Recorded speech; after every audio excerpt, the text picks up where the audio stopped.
Funes, o Memorioso, por Jorge Luiz Borges. Ficções, Editora Globo, Canal Le Conde. Caros ouvintes, caso gostem do que aqui é lido e queiram acompanhá-lo, o link está no descritivo. E caso gostem do meu trabalho e queiram auxiliá-lo, centavos serão muito bem-vindos. Seja via Pix, Apoia-se ou Vaquinha. Os links estão todos no descritivo. Há também o link para a lista de desejos da Amazon, através da qual você pode comprar livros que chegaram até mim. E também é possível tornar-se membro aqui do canal. Tornando-se membro, você auxiliará também no crescimento, manutenção, permanência e divulgação de todo esse trabalho. Muito obrigada a todos pela presença, pela atenção. Eu conto também e peço, por favor, curtam, compartilhem, comentem, inscrevam-se no canal, porque tudo isso faz diferença em termos de engajamento. Mais uma vez, obrigada a todos e eu desejo uma boa escuta. Funes, o Memorioso. Recordo, não tenho direito de pronunciar esse verbo sagrado. Somente um homem na terra teve direito e esse homem morreu, com um escuro livro da paixão nas mãos, vendo como ninguém o viu, embora o avistasse do crepúsculo do dia até o da noite. Toda uma vida. Recordo o rosto taciturno e indiático e singularmente distante por trás do cigarro. Recordo, creio, suas mãos afiladas de trançador. Recordo perto dessas mãos uma cuia com as armas da banda oriental. Recordo na janela da casa uma esteira amarela com uma vaga paisagem lacustre. Recordo claramente sua voz, a voz pausada, ressentida e nasal de margeador antigo, sem os silvos italianos de agora. Mais de 3 vezes não o encontrei. A última em 1887. Parece-me muito acertado o projeto de que todos aqueles que o conheceram sobre ele escreveram. Meu testemunho será provavelmente o mais breve e, sem dúvida, o mais pobre, mas não o menos imparcial do volume que os senhores editarão. Minha deplorável condição de argentino me impedirá de incorrer no ditirambo, gênero obrigatório no Uruguai, quando o tema é um uruguaio. Literato, cafajeste, portenho. Funes não disse essas injuriosas palavras, mas estou bastante consciente de que eu representava para ele essas desventuras. Pedro Leandro Ipucci escreveu que Funes era um precursor dos super-homens, um Zaratustra chucro e vernáculo. Não o discuto. Contudo, não convém esquecer que era também um garganteador de fraibentos, com certas limitações irremediáveis. Minha primeira lembrança de Funes é muito perspícua. Vejo no entardecer de março ou fevereiro do ano 84. Meu pai esse ano levara-me a veranear em Fraibentos.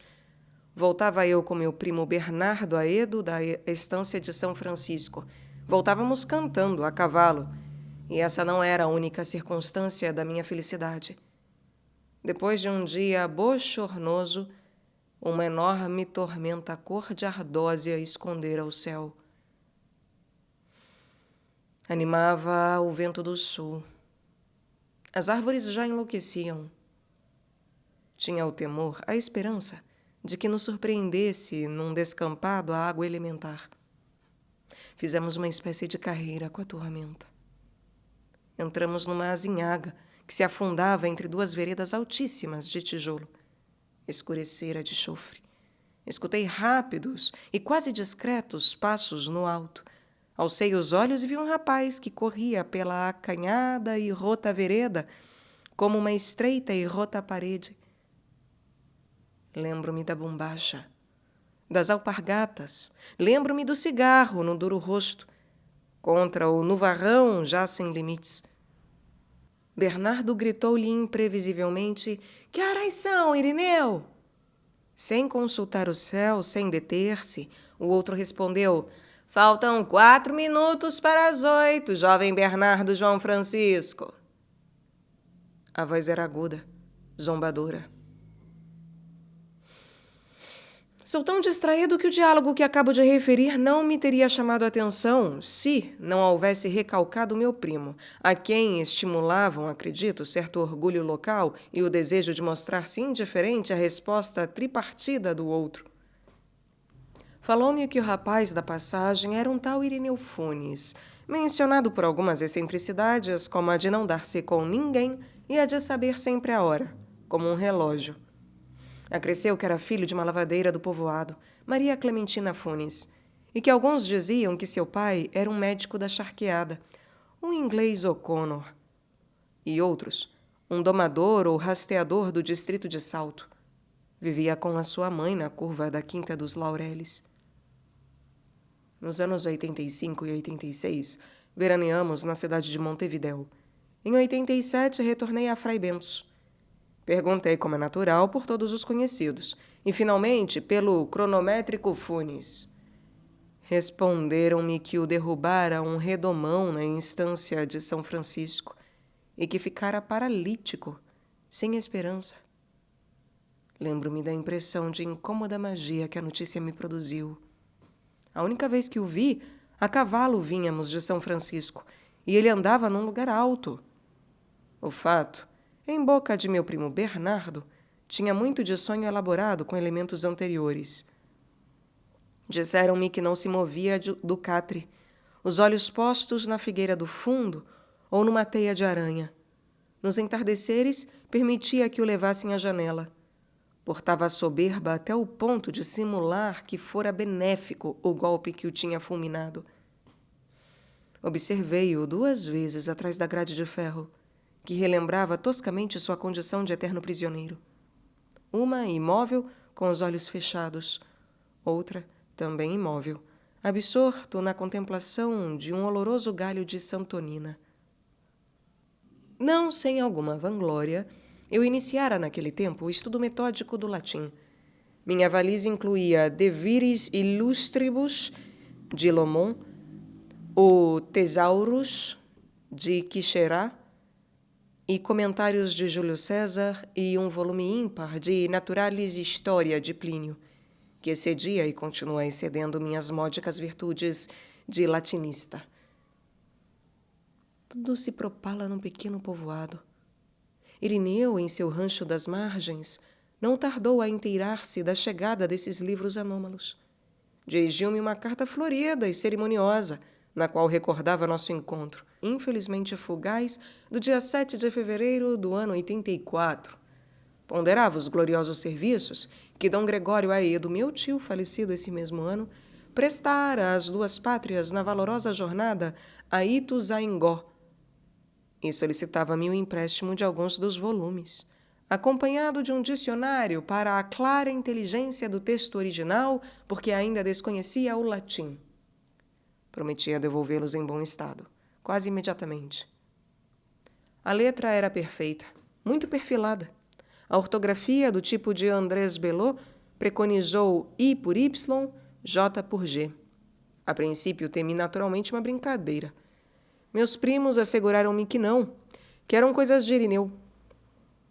Não soube se atribuir a descaradamente a ignorância ou a estupidez, a ideia de que o árduo latim não requeria mais instrumento que um dicionário. Para desenganá-lo completamente, mandei-lhe o Gradus ad Parnassum, de Quicherá, e a obra de Plínio.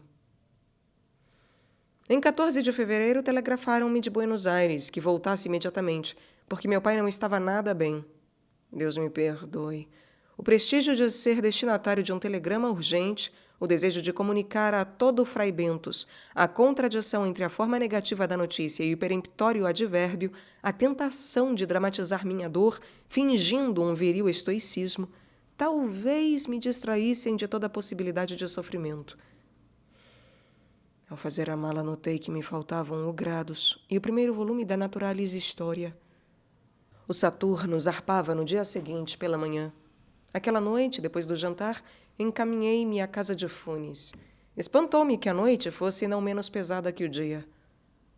No asseado rancho, a mãe de Funes me recebeu. Disse-me que Irineu estava na peça do fundo e que não estranhasse encontrá-la às escuras, porque Irineu costumava passar as horas mortas sem acender a vela. Atravessei o pátio de laje, o corredorzinho. Cheguei ao segundo pátio. Havia uma parreira. A escuridão pôde parecer-me completa. Ouvi logo a alta e zombeteira voz de Irineu. Essa voz falava em latim. Essa voz, que vinha da treva, articulava com moroso deleite um discurso ou prece ou encantação.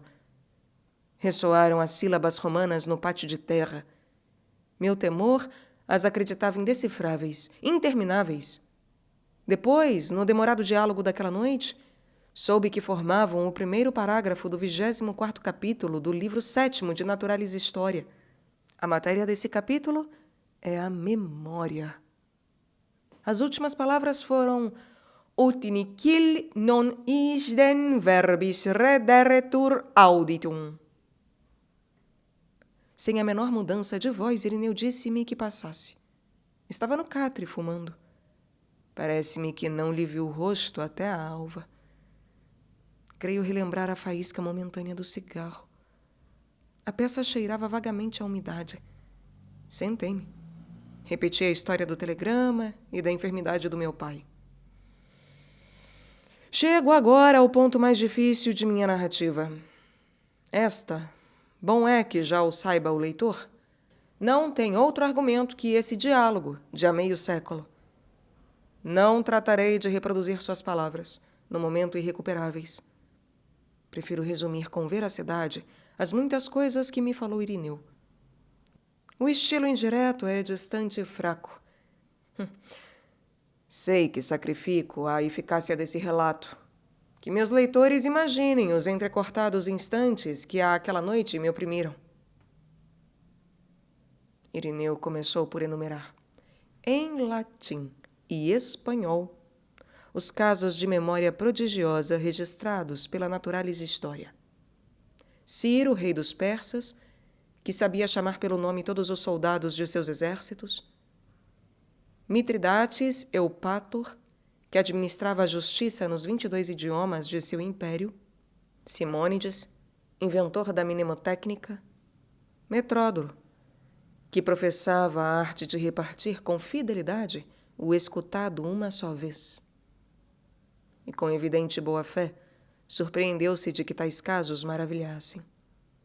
Disse-me que, antes daquela tarde em que o azulego o derrubou, fora o que são todos os cristãos, um cego, um surdo, um abobado, um desmemoriado. Tratei de lembrar-lhe sua percepção exata do tempo, sua memória de nomes próprios. Não me fez caso. 19 anos havia vivido como quem sonha. Olhava sem ver, ouvia sem ouvir, esquecia-se de tudo, de quase tudo. Ao cair, perdeu o conhecimento. Quando o recobrou, o presente era quase intolerável de tão rico e tão nítido, e também as lembranças mais antigas e mais triviais. Pouco depois constatou que estava aleijado. O fato apenas o afetou. Discutiu, sentiu que a imobilidade era um preço mínimo. Agora sua percepção e sua memória eram infalíveis. Nós, de uma olhadela, percebemos 3 copos em cima de uma mesa. Funes todos os rebentos e cachos e frutos que comporta uma parreira. Sabia as formas de nuvens austrais do amanhecer do 30 de abril de 1882 e podia compará-las na lembrança com as listras de um livro espanhol encadernado que vira somente uma vez e com as linhas de espuma que um remo sulcou no Rio Negro na véspera da Batalha de Quebracho. Essas lembranças não eram simples. Cada imagem visual estava ligada a sensações musculares, térmicas, etc. Podia reconstruir todos os sonhos, todos os entre-sonhos. 2 ou 3 vezes havia reconstruído um dia inteiro. Nunca havia duvidado. Cada reconstrução, porém, tinha requerido um dia inteiro. Contou-me. Mais recordações tenho eu sozinho que as tiveram todos os homens desde que o mundo é mundo. E também, meus sonhos são como a vigília de vocês. E igualmente, por volta da alva, minha memória, Senhor, é como o despejadouro de lixos. Uma circunferência num quadro negro, um triângulo retângulo, um losango são formas que podemos intuir plenamente. O mesmo acontecia a Irineu com as tumultuosas crinas de um potro, com uma ponta de gado numa coxilha, com o fogo irisante e com a inumerável cinza, com os muitos rostos de um morto num demorado velório. Não sei quantas estrelas via no céu. Essas coisas me falou. Nem então nem depois as coloquei em dúvida. Naquele tempo não havia cinemas ou fonógrafos. E não obstante, inverossímil e até incrível que ninguém fizesse uma experiência com Funes. O certo é que vivemos adiando todo o adiável. Talvez todos saibamos profundamente que somos imortais e que tarde ou cedo todo homem realizará todas as coisas e saberá tudo. A voz de Funes da escuridão prosseguia falando. Disse-me que por volta de 1886 desenvolveram um sistema original de numeração e que em pouquíssimos dias ultrapassara o 24.000. Não o tinha escrito porque o pensado uma só vez já não se lhe podia apagar. Seu primeiro estímulo, acredito, foi o desagrado de que os 33 orientais requereram 2 signos e 3 palavras, em vez de uma só palavra e um só signo. Aplicou logo esse disparatado princípio aos demais números. Em lugar de 7.013, dizia, por exemplo, Máximo Pérez. Em lugar de 7.014, a ferrovia. Outros números eram Luiz Melian Lafinur, Olimar, enxofre, os bastos, a baleia, o gás, a caldeira, Napoleão, Agostinho de Védia. E em lugar de 500, dizia 9. Cada palavra tinha uma senha particular, uma espécie de marca. As últimas eram muito complicadas. Tratei de explicar-lhe que essa rapsódia de vozes inconexas era exatamente o contrário de um sistema de numeração. Falei-lhe que dizer 365 era dizer 3 centenas, 6 dezenas, 5 unidades. Análise que não existe nos números o negro Timóteo ou manta de carne. Funes não me entendeu, ou não quis entender-me. Locke, no século XVII, postulou e reprovou um idioma impossível no qual cada coisa individual, cada pedra, cada pássaro e cada ramo tivesse um nome próprio. Funes projetou certa vez um idioma análogo, mas o rejeitou por parecer-lhe demasiado geral, demasiado ambíguo. Com efeito, Funes não recordava somente cada folha de cada árvore e de cada monte, como também cada uma das vezes que a tinha percebido ou imaginado. Resolveu reduzir cada uma das suas jornadas passadas a umas 70.000 lembranças, que definiria logo por cifras. Persuadiram-no 2 considerações: a consciência de que a tarefa era interminável, a consciência de que era vã. Pensou que na hora da morte ainda não estaria concluído o encargo de classificar todas as recordações da infância. Os 2 projetos que indiquei, um vocabulário infinito para a série natural dos números, um inútil catálogo mental de todas as imagens da lembrança, são insensatos, mas revelam alguma balbuciante grandeza. Deixam-nos vislumbrar ou inferir o vertiginoso mundo de Funes. Este, não o esqueçamos, era quase incapaz de ideias gerais, platônicas. Não lhe custava compreender somente que o símbolo genérico cão abrangesse tantos indivíduos díspares de diversos tamanhos e diversa forma. Aborrecia-o que o cão das 13 e 14, visto de perfil, tivesse o mesmo nome que o cão das 3 e 4, visto de frente. Seu próprio rosto no espelho, suas próprias mãos deslumbravam-no cada vez. Mencionava Swift, que o imperador de Lilliput discernia o movimento do ponteiro dos minutos. Funes discernia continuamente os tranquilos avanços da corrupção, das cáries, da fadiga. notava os progressos da morte, da umidade. Era o solitário e lúcido espectador de um mundo multiforme, instantâneo e quase intoleravelmente exato. Babilônia, Londres e Nova York sufocavam com feroz esplendor a imaginação dos homens. Ninguém em suas torres populosas ou em suas avenidas urgentes sentiu o calor e a pressão de uma realidade tão infatigável como a que dia e noite convergia sobre o infeliz Irineu, em seu pobre arrabalde sul-americano. Era-lhe muito difícil dormir. Dormir é distrair-se do mundo.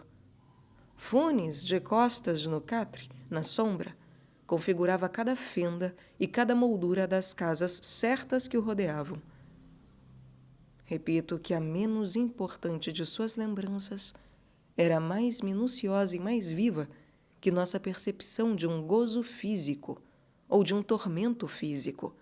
Repito que a menos importante de suas lembranças era mais minuciosa e mais viva que nossa percepção de um gozo físico ou de um tormento físico.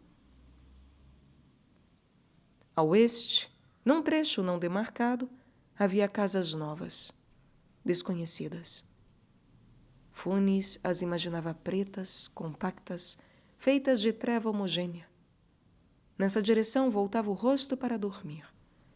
Também costumava imaginar-se no fundo do rio, embalado e anulado pela corrente. Tinha aprendido sem esforço o inglês, o francês, o português, o latim. Suspeito, entretanto, que não era muito capaz de pensar. Pensar é esquecer diferenças, é generalizar, abstrair. Pensar é esquecer diferenças, é generalizar, abstrair.